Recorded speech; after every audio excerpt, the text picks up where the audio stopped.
Fala pessoal, bora para mais uma? Sejam bem-vindos aí a mais um vídeo aí do canal. Hoje eu vou estar tratando o vídeo sobre um checklist. Basicamente, se eu não me engano foi no segundo vídeo que eu comentei sobre quatro pilares que eu tenho em comum para eu estar tratando e estar buscando, né, o caminho do trade até de fato eu chegar lá. E isso é, bem dizer, mais uma ideia para vocês de como um caminho bem setado, bem objetivo, ele nos traz conforto nessa caminhada que a gente está buscando aí até chegar no trade, né? Para fazer esse caminho todo santo dia, né? Muito desses aspectos que eu tinha no passado, eu não tinha um caminho bem definido, objetivo a ser trilhado.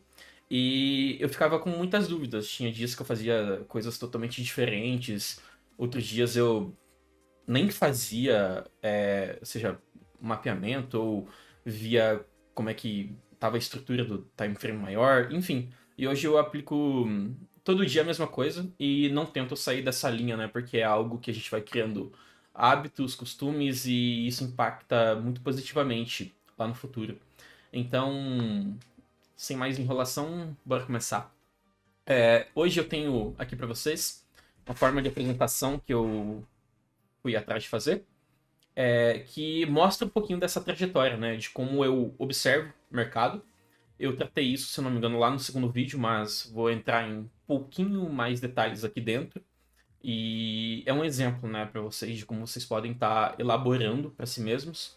E eu gosto de observar isso visualmente, todo dia, na parte da manhã. E eu vou entrar em mais detalhes depois aqui do caminho da entrada aqui. Mas é isso. Então, primeiro de tudo, quando eu chego de manhã, né, depois de ter lido meu plano de trading, que isso é a parte lá do final, eu observo o fechamento do candle do diário, que vocês já estão sabendo lá por conta do modelo do dia seguinte, né? E me faço a seguinte pergunta: como que eu determino a tendência com base no candle do diário, né? Eu pergunto a mim mesmo, como que a gente pode prever que o candle do diário de hoje vai fechar acima ou abaixo da mínima que ele abriu, né? Então, conforme eu tenho aqui, em se tratando de fases do preço, né, e tudo, ou a gente vai ter continuação ou uma possível reversão, né, do mercado. E eu trato isso através de candles numerados, né, que são a formação de um swing, bem dizer. Ou seja, um movimento em côncavo que o preço ele faz em formato de V, que vai formar tanto um topo ou um fundo, né? E com base nisso eu determino para negociar os próximos candles.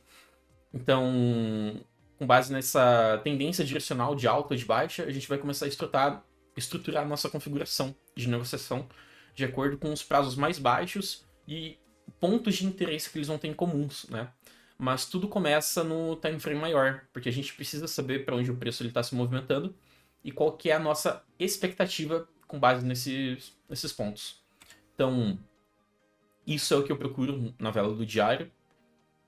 E, ok. Passando agora para a parte, entrando um pouco mais nos time frames menores, né? Em si. Seja ali no H4, H1 também, como tanto no diário, eu sempre procuro trazer aquele aspecto de eu ter um objetivo em comum, saber para onde o preço está indo. Eu trabalho igual o vídeo passado, né, que eu soltei para vocês, que é basicamente a estrutura formada pelo Market Maker Model, simplificando, que é a formação de um IRL para um ERL ou o ERL para um IRL, né? Que é a procura pela liquidez interna para externa e externa para interna e vice-versa, né? Então, esse é o modelo ideal, bem dizer, que eu procuro do IRL para o ERL e do ERL para o IRL, né? Que é a formação de um sweep necessariamente em todo ponto, buscando uma outra liquidez e vice-versa, que foi tratado no vídeo passado. Uma nota também que eu estou tentando seguir passo a passo aí de toda essa construção com base em tudo aquilo que eu estou trazendo para vocês, para ter um gancho, um norte sempre para buscar, né, ao decorrer da sequência dos vídeos. Então, eu identifico essas fases em qual elas estão nos mostrando no gráfico, né? Ou seja, saindo lá do nosso viés do candle do diário, eu tento ver o que a formação das próximas velas de H4 vão me demonstrar, com base nessas procuras por liquidez em si, e os seus alvos. Basicamente, eu tento traduzir isso em 2 pontos, né? Que é em que momento que o gráfico ele se encontra e qual que vai ser o próximo objetivo dele. Ou seja, se é uma liquidez interna ou uma liquidez externa, eu vou negociar a favor desse ponto, né? E com base nisso, torna muito mais simples o roteiro para eu, de fato, pegar o trade em uma direção, né? De negociação com ponto de saída, enfim. Em se tratando do order flow, a gente precisa definir isso bem certinho, porque o preço ele tende a ir entre aquelas fases, né, do IRL para o ERL e vice-versa, e com base nisso, muito desse aspecto de procurar entender onde a tendência do mercado está se movimentando é essencial, e isso parte, né, para nós, até mesmo quem opera SMC, ICT, seja a forma que for, é através de quebra de estrutura e tendência do mercado, né? Então, eu examino toda essa parte aí do aspecto do IRL para o ERL, como que o preço interage nessas regiões, né? Ou seja, na liquidez externa, quando ele de fato sweepa um candle e vai em busca do seu IRL, a quebra de estrutura, deixando um deslocamento de preço tão abrupto, que é a formação de um FVG para depois ser mitigado quando o preço ele busca aquela liquidez em comum e retorna para dentro do range e dá continuidade no movimento. Então, aqui é um esboço em si do que foi tratado também no vídeo anterior, mas é que o mercado, para mim, ele não tem segredo do seu comportamento a partir do momento em que eu entendi ele desse jeito. Então, um dos pontos que eu preciso levar em consideração para eu, de fato, olhar para aquela região, seja num H4, H1, aí, que são as movimentações intradiárias que a gente vai operar, né, de fato, é ele mitigar uma área, interagir em uma área de extremo valor dentro desses pontos. Então, a partir do momento que ele está me mostrando rejeição lá dentro, reversão, que é um movimento seguido de expansão e expansão, né, que é um formato de V, o V-shape. Então, essas áreas são extremamente importantes para mim e elas precisam ser respeitadas. E se elas não são, são invalidadas no caso, isso para mim já diz muito o aspecto de que eu preciso ficar fora do mercado, não preciso me movimentar lá e é muito claro isso hoje para mim, entende? Seguir esse protocolo rígido que é só esse caminho. Isso vai, obviamente, como tá aqui, só vai confirmar ou invalidar a tendência e os seus pontos de entrada e saída. E a resposta é simples, né? Se ele não estiver de acordo com esse ponto, que é o que eu aguardo, simplesmente não faço nada. Dentro dessas regiões que eu olho, né, adentrando daí lá no lower time frame, que para mim é pegando aí no M5, M3, M1, eu quero visualizar esse comportamento, né, como que ele se dá lá no diário, a vela do diário, o H4, o H1, dentro dessas regiões, que para mim, regiões válidas em se tratando, como estava aqui, né, que são os FVGs, breaker blocks ou order blocks, que seja, e para mim ele precisa formar essa rejeição, né, dentro dessas áreas em comum, para eu de fato pegar um trade no lower time frame que me pague com risco retorno aí favorável e tudo mais. Então aqui é um esboço, basicamente, do que eu espero, né, essa formação, que é basicamente sempre a mesma coisa, não mudo e dificilmente eu saio disso. Eu não tenho saído, tanto que se vocês forem acompanhar os trades que eu soltei ao longo dessa semana no Discord, com o devido mapeamento e tudo, todos foram feitos nessa base, sem sair fora desse aspecto. E isso é muito gratificante de ver, porque vocês não saem do plano, né? Então, é muito importante isso.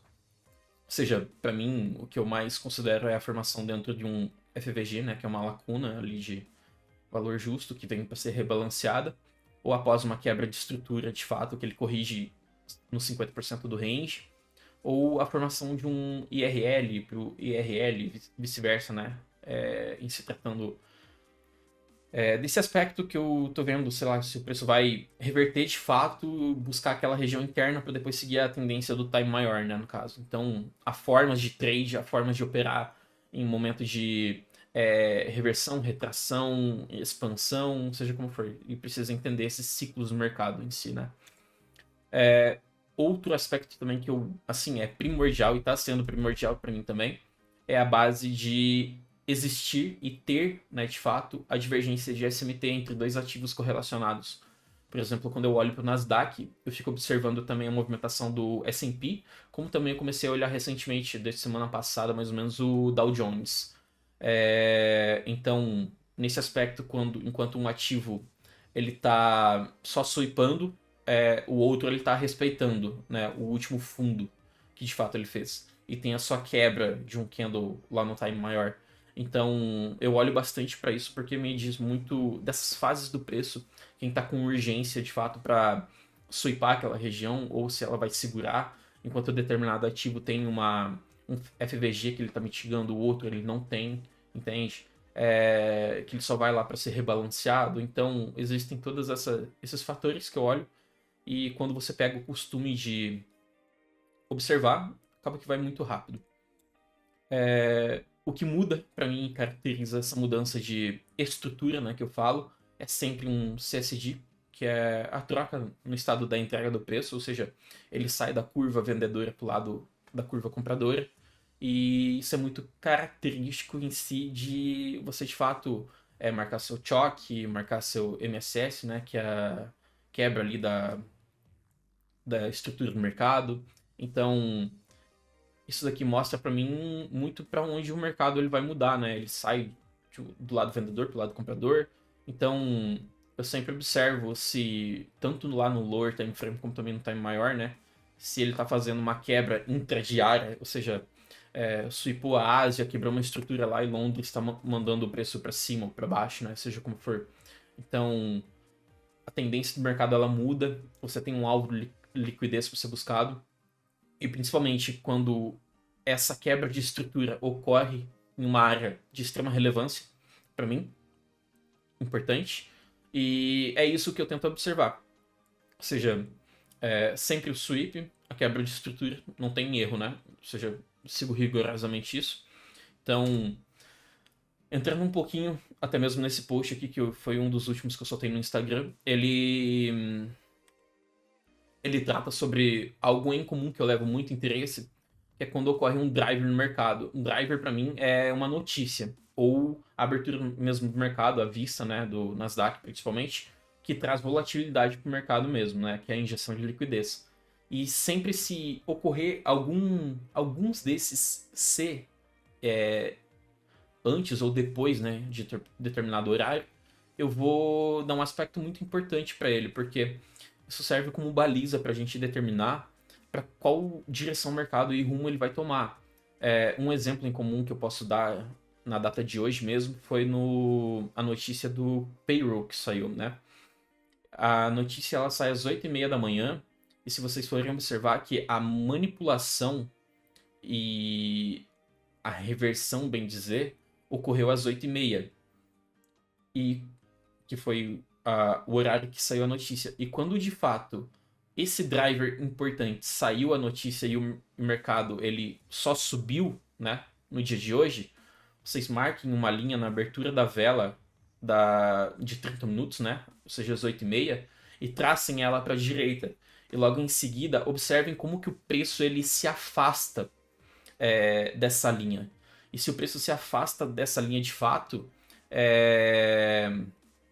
significa que o preço ele vai se manter para longe dela. Ou seja, a gente vai ter uma expansão do mercado, né? Uma fase de expansão. E é isso que a gente quer negociar. Então, se isso sinaliza para nós, de fato, a gente vai ter uma continuação na abertura do mercado às 9h30 ou na abertura da vela do H4 às 10 horas. E eu interpreto as coisas assim desse jeito, por isso que eu gosto de um driver, porque é muito tranquilo de você negociar com base nesse afastamento desse ponto em comum, entendeu? Seja da abertura, das 9h30 que eu falei para vocês, ou de um driver importante que sai às 8h30, 10 horas. Isso tudo dentro do horário de Nova York, tá? As minhas entradas, basicamente eu procuro bem dizer, sempre a formação de um swing, né? A formação de um ponto de pivô no mercado, um topo, um fundo. E eu sempre enumero, né, os candles, até mesmo no time maior, como também no time menor, que eu estou observando. C1, C2, C3 e C4, né? Que eu preciso que o C2 ele seja uma vela de reversão. E eu tenho os protocolos definidos para seguir, né, rigorosamente isso, para de fato eu pegar o trade. Então eu sempre tento ver isso em comum no todo dia para eu negociar, né? E se o C2 para mim ele não dá uma vela de conforme tá aqui esboçado, eu realmente não negocio. Eu espero pelo próximo movimento do mercado quando ele de fato me dá essa oportunidade. E é isso, como tá aqui, eu aguardo pela formação do C3 e vice-versa. Quando o C2 ele forma uma pequena protração, protração é um pequeno movimento quando o candle ele tem uma corrida bem singela por exemplo aqui, ó, falando em mais detalhes. Eu tenho meu C1 e o meu C2, né? O fechamento do C1 ele se deu aqui embaixo, então a próxima vela ela pode ir tanto para cima como para baixo. Essa protração significa que o movimento do mercado na manipulação dele, ou seja, na formação do pavio, ele vai ser pequeno e em seguida vai voltar para dentro do preço de abertura dele. Isso significa para nós que ao decorrer do tempo ainda que tem essa vela do C2 para de fato ela fechar, tem muito tempo para esse candle ter uma movimentação grande, né? Ou seja, o mercado ele expandir nessa vela. Então eu procuro essas pequenas essas velas que tem pequenos pavis no caso, porque é isso que mostra que um candle ele pode ou não expandir naquele determinado tempo. Ou seja, se eu estou olhando para uma vela do H1, se ele ocorreu a formação do pavio dele em um curto período de tempo ali, nos primeiros 5 minutos dele, você tem 55 minutos, por exemplo, para o candle de H1 ele de fato expandir, entendeu? Para longe daquele ponto lá que ele formou. Então eu observo isso, porque isso junto atrelado a todos aqueles fatores que eu falei lá atrás, para de fato surfar aí no mercado, né? O movimento de expansão. E se o C2 ele falha em fechar dentro do range do C1, lá, como eu comentei, eu aguardo pela formação do C3 para de fato negociar. E é isso, bem dizer, meu checklist, que eu tento observar todo santo dia para pegar um trade no lower time frame, no intraday, né? E é uma ideia de como vocês podem estruturar isso, eu até vou entrar em mais detalhes agora também, que é no um programinha que eu utilizo e o meu plano de trade, né? TikiTiki, ele é um programa que você pode adicionar uma tarefa ali e ele sempre vai te alertar naquele determinado tempo. Quem me apresentou ele foi o Axel, foi um mentor que eu tive no passado e me auxilia muito nas minhas tarefas diárias, né, no caso. Então eu tenho aqui colocado para mim todo santo dia que eu faço isso antes de operar, que é ler meu diário de trade e igual eu tava falando para vocês ali, que são todos os pontos que eu tenho em comum, eu tento fazer isso todo dia. Eu me coloquei isso para mim mesmo como uma meta, né, de eu olhar para isso daqui e não sair fora disso, porque de fato sair fora do plano é o que traz para nós coisas pra gente fazer, cara, assim, que vai acabar, né, com o nosso psicológico. Enfim, no dia vocês sabem do que eu tô falando, eu já tive muito disso, hoje eu tento me atentar extremamente a ser fiel e seguir rigorosamente. Mas aqui tem um exemplo de como é meu diário de trade, né, que eu negocio com 4 pilares em mente, que é a direção do mercado, seleção de uma boa POI, a entrada e o meu gerenciamento, né? O direcionamento eu olho a vela do diário, como que ela vai se dar o andamento durante a semana ali, durante o dia também, intradiário. O H4 delimita o meu range de negociação, pontos de liquidez, FVG, formação do nosso ponto de swing, que é tudo aquilo que eu tratei ali atrás. H1, as confluências para expansão do time frame maior, né? Ou seja, expansão tanto da H4 como da vela do diário. Os meus times de execução, 5 minutos, 3 minutos, 1 minuto. Como que eu faço as entradas de reversão? Eu olho sempre para o sweep, né, de uma liquidez de tubos e fundos iguais, PDL, PDH, London, Asian, Low ou High. Sempre precisa ter o SMT. é extremamente importante para mim também. Um Inverse Fair Value Gap, formando nos times de execução, e um CCD, né, que é aquela característica de mudança da curva lá, do lado vendedor para o lado comprador, o comprador para o lado vendedor. As entradas de continuidade eu olho para um CSD, um FVG, o Propulsion Block, que são detalhes que são abordados muito bem pelo T3, inclusive. E quando eu olho para isso tudo, eu me questiono, né? Eu faço a seguinte pergunta, quando eu tenho esse viés formado. O preço está respeitando as minhas regiões que eu marquei, e se o preço está violando ou desrespeitando as regiões contrárias, né? A qual eu quero negociar.